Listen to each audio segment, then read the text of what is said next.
Welcome students. Let's start a new topic in principles of banking, that is classification of banks. This table summarizes the whole classification of banks. So let's go through this table first. Look, we have 5 classification of banks on different bases. The first classification is as per the second schedule of RBI Act. देखिए जो RBI act है, RBI act के under कुछ schedules हैं। उन schedules में जो second schedule है आरबीआई एक्ट का, उसमें बैंक रजिस्टर्ड है या नहीं, इस बेसिस पे क्लासिफिकेशन है हमारी first classification, that is as पर the second schedule of RBI act. देखिए सब कुछ हम बहुत ही डिटेल में करेंगे। अभी मैं आपको सिर्फ एक समराइज्ड फॉर्म में सारी कैटेगरी, सारी क्लासिफिकेशन ऑफ बैंक्स बताऊंगी इस टेबल के through. So our first classification will be based on the second schedule of RBI, and as per the second schedule of RBI we have two subcategories, that is scheduled banks and non-scheduled banks. The second classification is based on the domicile. Now what is domicile? Bank कहाँ पर registered है, कौन सी country में registered है, इस basis पे classification होगी। Foreign banks and domestic banks क्या है ये, will discuss later. Another classification is on the basis of ownership, and on this basis we have 3 categories, that is public sector banks, private sector banks and cooperative banks. जो ownership है banks की वो किन हाथों में है, सरकारी हाथों में है या प्राइवेट हाथों में है या कुछ कोऑपरेटिव इंडिविजुअल्स के हाथों में है, इस बेसिस पे ये क्लासिफिकेशन चलेगी. Another classification is on the basis of functions. किस तरह के फंक्शंस बैंक्स परफॉर्म करते हैं, उस बेसिस पे ये क्लासिफिकेशन चलेगी. एंड इसके accordingly we have commercial banks, industrial banks, agricultural banks, exchange banks, central bank, savings bank, indigenous bank, and the last classification is on the basis of the organization structure, and on this basis we have unit banking, branch banking, chain banking, group banking and correspondent banking. एक एक करके हम इन सब classifications को discuss करेंगे. So the very first category, the A category of classification is on the basis of the second schedule of RBI Act. RBI act के second schedule में अगर बैंक रजिस्टर्ड है, that bank is known as a scheduled bank. And अगर RBI के second schedule में वो bank registered नहीं है, that bank will be known as non scheduled bank.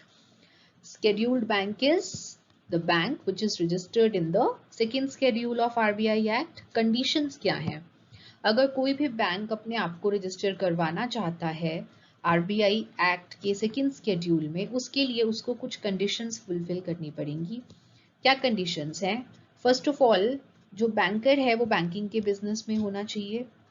Secondly, reserve bank of India कुछ पेड अप कैपिटल और reserves का minimum prescribe करता है कि इतनी पेड अप कैपिटल या इतने रिजर्व्स आपके पास होने ही चाहिए. सो अगर उस बैंक के पास वो मिनिमम रिक्वायरमेंट जो कि आरबीआई ने प्रिस्क्राइब करी है फ्रॉम टाइम टू टाइम, अगर वो paid up capital and reserves का मिनिमम बैलेंस उस बैंक के पास मेंटेन्ड है, तभी वो बैंक स्केड्यूल्ड बैंक के लिए अप्लाई कर सकता है. थर्ड कंडीशन इज उस बैंक के किसी भी तरह के अफेयर्स इस तरह के नहीं होने चाहिए जो कि डिपॉजिटर के हित के खिलाफ हो. And the last condition is such scheduled bank has to maintain a minimum balance in the accounts with RBI. देखिए कोई भी बैंक है उसको RBI के साथ अपना अकाउंट मेंटेन करके रखना होता है, ठीक है. So this is the account of Bank 1 with RBI. तो इस बैंक 1 का जो अकाउंट है आरबीआई के साथ, उसमें मिनिमम बैलेंस इसको मेंटेन करके रखना है एज पर the guidelines of RBI. So these are some conditions. अगर ये conditions fulfill होंगी तभी वो बैंक जो है वो scheduled बैंक के लिए apply कर सकता है. And the bank which is not registered under the second schedule of RBI, उस बैंक को आप कहते हैं non-scheduled bank. आज की डेट में अगर हम देखें तो mostly all the banks are scheduled banks. कुछ लोकल बैंक्स ऐसे होंगे जो कि नॉन scheduled है, जो कि आरबीआई के सेकेंड स्केड्यूल में रजिस्टर्ड नहीं है. Otherwise all the banks are scheduled banks as of today. The B category of classification is on the basis of domicile. And what is domicile?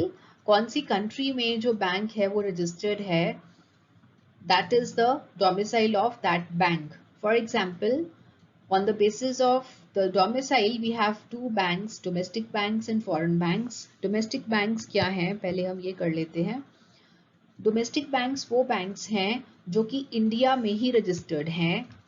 These are domestic banks, for example SBI, PNB, ICICI. These are the examples of domestic banks. Foreign banks India में registered नहीं है, India से बाहर किसी और country में outside India registered है, लेकिन उनकी ब्रांच जो है वो इंडिया में है. देखिए रजिस्टर्ड वो बाहर हैं किसी और कंट्री के साथ, लेकिन उनकी कोई ब्रांच इंडिया में उन्होंने सेटअप कर रखी है. ऐसे बैंक्स को आप फॉरेन बैंक्स कहते हैं. For example city bank, HSBC bank, bank of America, ये सब बैंक्स रजिस्टर्ड बाहर हैं, लेकिन इन्होंने अपने जो ब्रांचेस हैं वो इंडिया में खोले हैं. That is why these are known as foreign bank. C category of classification is on the basis of ownership. That is जो banks हैं वो उनकी जो ownership है वो किन हाथों में है. In case a bank is owned by government, central government और state government, ऐसे बैंक्स को हम पब्लिक सेक्टर बैंक्स कहते हैं. For example SBI, PNB, Canara bank. और जो banks private individuals, private sector के हैंड्स में है, जहाँ पे गवर्नमेंट का कोई रोल नहीं है, ऐसे बैंक्स को हम प्राइवेट सेक्टर बैंक्स कहते हैं. For example ICICI, HDFC, Vijaya bank. The third classification on the basis of ownership is that of cooperative banks. देखिए कुछ ग्रुप ऑफ इंडिविजुअल्स मिलके अपने कॉमन इंटरेस्ट्स के लिए जो बैंक खोलते हैं, that bank is known as cooperative bank. अब देखिए जो कोऑपरेटिव बैंक है it has a 3 tier structure. इसका 3 tier स्ट्रक्चर है. ये देखने वाली चीज है. देखिए जो सबसे निचले लेवल का टीयर है, 3 लेयर्स हैं. 3 tiers मतलब 3 लेयर्स हैं ये कोऑपरेटिव बैंक्स की. जो सबसे नीचे वाली लेयर है that is known as PACS, primary agricultural cooperative societies, PACS. ये आपका विलेज लेवल पर है. ये कोऑपरेटिव सोसाइटीज विलेज में कुछ ग्रुप ऑफ इंडिविजुअल्स, कुछ ग्रुप ऑफ फार्मर्स मिलके एक सोसाइटी बना ले, एक बैंक क्रिएट कर ले. Such type of society is known as PACS, Primary Agricultural Cooperative Society. This is the first tier in cooperative banks. The second tier is known as the Central Cooperative Banks. Now what are Central Cooperative Banks? Village level के बाद आता है हमारा district level. एक district में जितने भी villages हैं और उस विलेज की उन सब विलेजेस के जितने भी पैक्स हैं उन सब को सुपरवाइज करता है सेंट्रल कोऑपरेटिव बैंक. देखिए मान लीजिए this is a district Panchkula.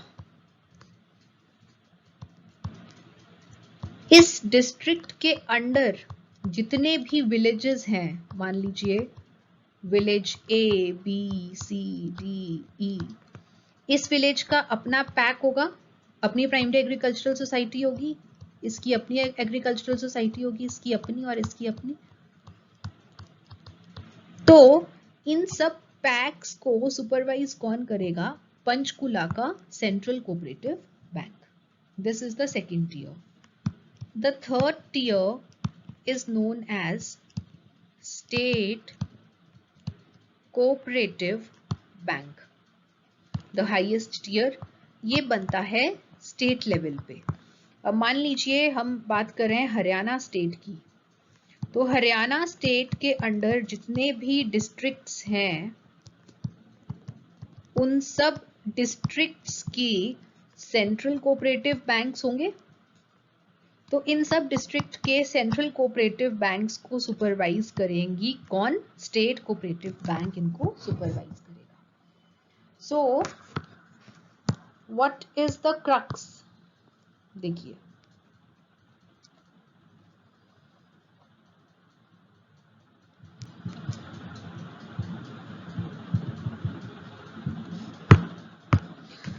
जो आपका स्टेट कोऑपरेटिव बैंक है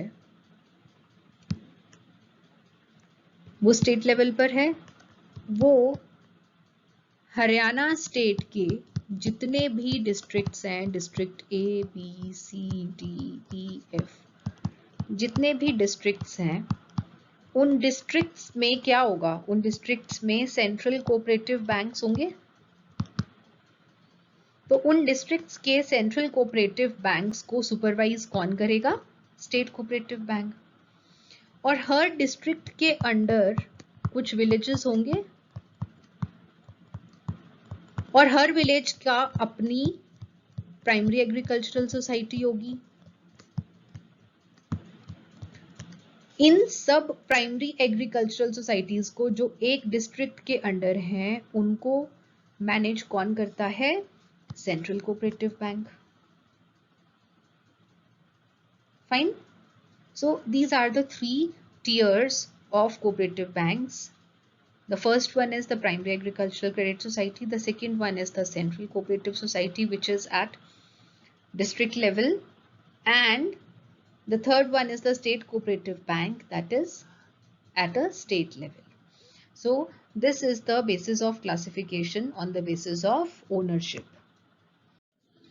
The D category of classification is on the basis of functions. किस तरह के फंक्शंस परफॉर्म करते हैं बैंक्स, इसके ऊपर बेस्ड है ये classification. The first classification is commercial banks. Mostly India में जितने भी बैंक्स हैं they are mostly commercial banks. Commercial banks जो हैं वो बिजनेस ऑफ बैंकिंग रन करते हैं with the motive to earn profit. इनका मेन एम है प्रॉफिट अर्न करना। इनके प्राइमरी फंक्शंस क्या हैं? Accepting deposits, advancing loans, discounting bills of exchange. Apart from this जो फंक्शंस हम हमारी पुरानी वीडियोस में डिस्कस कर चुके हैं, that is general utility services, agency functions, ये सब फंक्शंस भी कमर्शियल बैंक्स प्रोवाइड करते हैं। हमारे अराउंड आप कुछ बैंक्स जो देखते हैं that is SBI, ICICI, HDFC, ये सब कमर्शियल बैंक्स हैं। The second classification is industrial banks. अब industrial banks क्या है? Industrial banks industries को loans देने के लिए बने हैं। देखिए जो commercial banks हैं ये या तो short term loans provide करते हैं या फिर medium term loans provide करते हैं public को। लेकिन जो हमारी कंट्री की इंडस्ट्रीज हैं, इंडस्ट्रीज को मीडियम से लेकर लॉन्ग टर्म लोन्स की जरूरत पड़ती है। मीडियम टर्म से लेके लॉन्ग टर्म लोन्स की ज़रूरत इसलिए पड़ती है क्योंकि उनको हैवी इन्वेस्टमेंट्स करनी है, उनको लैंड एक्वायर करना है, उनको हैवी प्लांट्स एस्टेब्लिश करने हैं, महंगी मशीनरी चाहिए उनको। सो उनको मीडियम टर्म या लॉन्ग टर्म लोन्स की ज़रूरत है जो कि कमर्शियल बैंक्स पूरी नहीं कर पाते, इसीलिए इंडस्ट्रियल बैंक्स का कंसेप्ट आया। तो जो इंडस्ट्रियल बैंक्स हैं ये लॉन्ग टर्म या मीडियम टर्म लोन्स प्रोवाइड करते हैं टू द इंडस्ट्रीज। और ना सिर्फ ये बैंक्स लोन्स प्रोवाइड करते हैं बल्कि ये बैंक्स इंडस्ट्रीज की डेवलपमेंट में भी हेल्प करते हैं। Examples are IDFC and IFCI। Fine. Industrial development bank of India is IDBI। Industrial financial corporation of India is IFCI. The third classification here is of agricultural banks. अब जो हमारी country में agricultural sector है उनको loans provide करने के लिए, उनकी लोन की रिक्वायरमेंट्स को पूरा करने के लिए वी हैव एग्रीकल्चरल बैंक्स। इनको जो एग्रीकल्चरिस्ट्स और फार्मर्स हैं इनका ध्यान रखते हैं एग्रीकल्चरल बैंक्स। जो कमर्शियल बैंक्स हैं वो एग्रीकल्चरिस्ट्स को बहुत ज़्यादा लोन्स नहीं दे पाते, क्योंकि जो एग्रीकल्चरिस्ट्स और फार्मर्स हैं वो अच्छी सिक्योरिटी प्रोवाइड नहीं कर पाते कमर्शियल बैंक्स को, इसीलिए एग्रीकल्चरल बैंक्स रूल में आए। फाइन। अब देखिए जो फार्मर्स और एग्रीकल्चरिस्ट्स हैं इनको या तो लॉन्ग टर्म लोन्स की ज़रूरत पड़ती है, शॉर्ट टर्म लोन्स की ज़रूरत पड़ती है। लॉन्ग टर्म लोन्स की ज़रूरत पड़ती है उनको लैंड बाय करने के लिए, या फिर एग्रीकल्चरल इक्विपमेंट्स, ट्रैक्टर्स, या फिर कुछ और बड़ी मशीनरी जो एग्रीकल्चरल पर्पस के लिए यूज़ आती है, उसके लिए उनको लॉन्ग टर्म लोन्स की ज़रूरत पड़ सकती है। और शॉर्ट टर्म लोन्स उनको चाहिए सीड खरीदने के लिए, मैन्योर खरीदने के लिए, day to day activities run करने के लिए उनको जो लोन्स चाहिए, they are short term loans. So agriculturists और फार्मर्स की जो लोन की रिक्वायरमेंट्स को पूरा करते हैं, such type of banks are known as agricultural banks. For example, here we have the example of NABARD. Yet another type of classification on the basis of functions is that of exchange banks. अब what are exchange banks? देखिए, exchange banks are those which deals in foreign currency. Indian currency को छोड़ के आप कोई और currency, किसी बाहर वाले देश की करेंसी आप बाय करना चाहते हैं या सेल करना चाहते हैं तो आप एक्सचेंज बैंक के पास जा सकते हैं। एक्सचेंज बैंक कोई अलग से बैंक्स नहीं है। कमर्शियल बैंक्स अगर आरबीआई से परमिशन ले लेते हैं फॉरेन एक्सचेंज में डील करने के लिए, तो कमर्शियल बैंक्स ही आपके एक्सचेंज बैंक्स बन जाते हैं।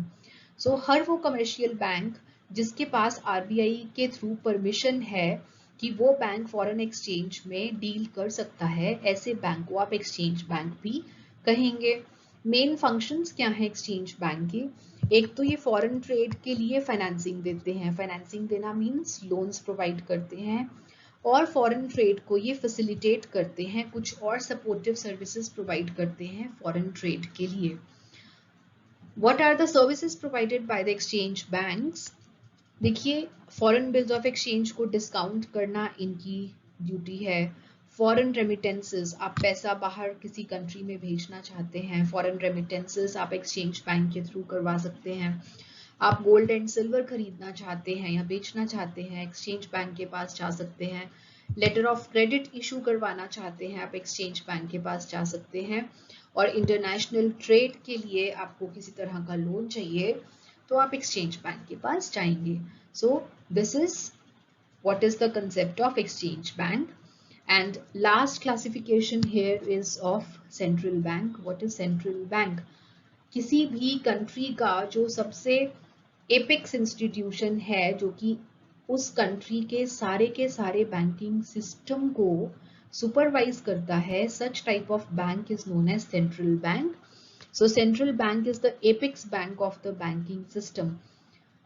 मेन फंक्शंस क्या है? जो सेंट्रल बैंक है वो होल बैंकिंग सिस्टम को सुपरवाइज करता है, देखरेख करता है पूरे बैंकिंग सिस्टम की। जो भी गवर्नमेंट की मॉनिटरी पॉलिसी है, SRR ratio, CRR ratio, SLR ratio, repo rate, reverse repo rate, इन सब को इम्प्लीमेंट करता है सेंट्रल बैंक। जो सेंट्रल बैंक है वो करेंसी नोट्स इशू करता है, और इंडिया के जितने भी बैंक्स हैं उन सब का बैंकर है सेंट्रल बैंक। देखिए, हमारा बैंकर कौन है, पब्लिक का बैंकर कौन है? जितने भी इंडिया में बैंक्स हैं, they are the bankers to the public. तो इन सब बैंक्स का बैंकर कौन है? इन सब बैंक्स का बाप है आरबीआई। फाइन। अगर हमें पैसे की जरूरत है, हम बैंक्स के पास जाते हैं। अगर बैंक्स को पैसे की जरूरत है तो वो आरबीआई के पास जाएंगे। That is why it is also known as bankers bank. Example, India का सेंट्रल बैंक है आरबीआई, इंग्लैंड का सेंट्रल बैंक है बैंक ऑफ इंग्लैंड, और यूएसए का सेंट्रल बैंक है Federal Reserve System. The last classification is on the basis of the organization structure. Organization structure में जो first classification है that is unit banking. Unit banking क्या है? एक बैंक है, उसकी एक ही ब्रांच है और उसके पास लिमिटेड रिसोर्सेज हैं, वो उसी एरिया में ऑपरेट करता है। Such type of banking is known as unit banking. For example कोई भी लोकल एरिया बैंक जो है that is known as unit bank. ये एक स्मॉल एरिया में ही ऑपरेट करता है, सिंगल ऑफिस है, इसकी ब्रांचेस नहीं है।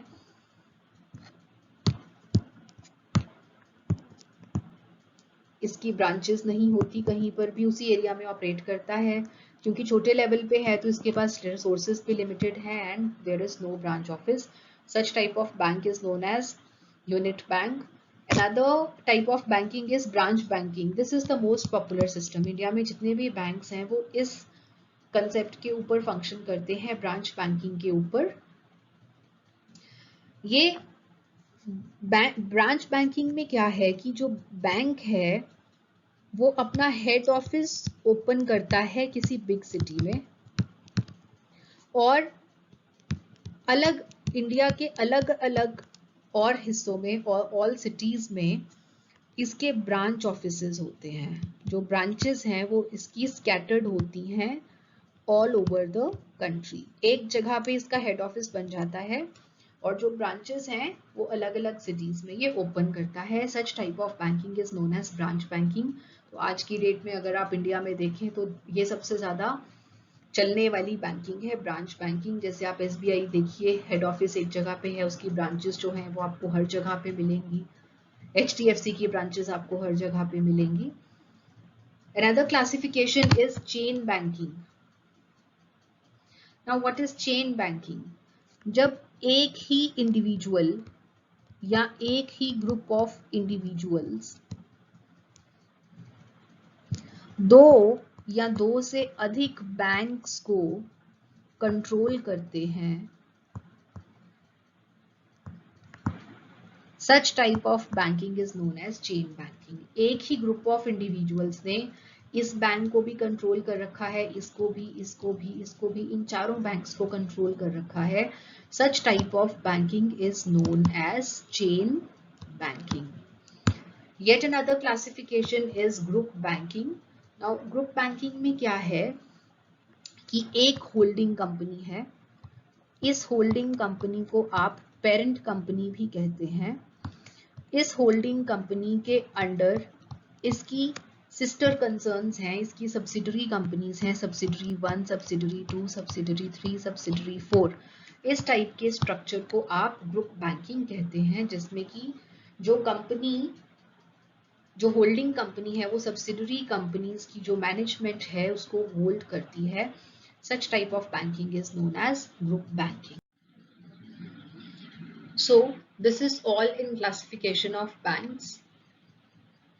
ये टेबल मैंने आपके लिए दोबारा पुट इन किया है ताकि आप इसको दोबारा से देख लें और रिकैप कर लें। Thank you so much.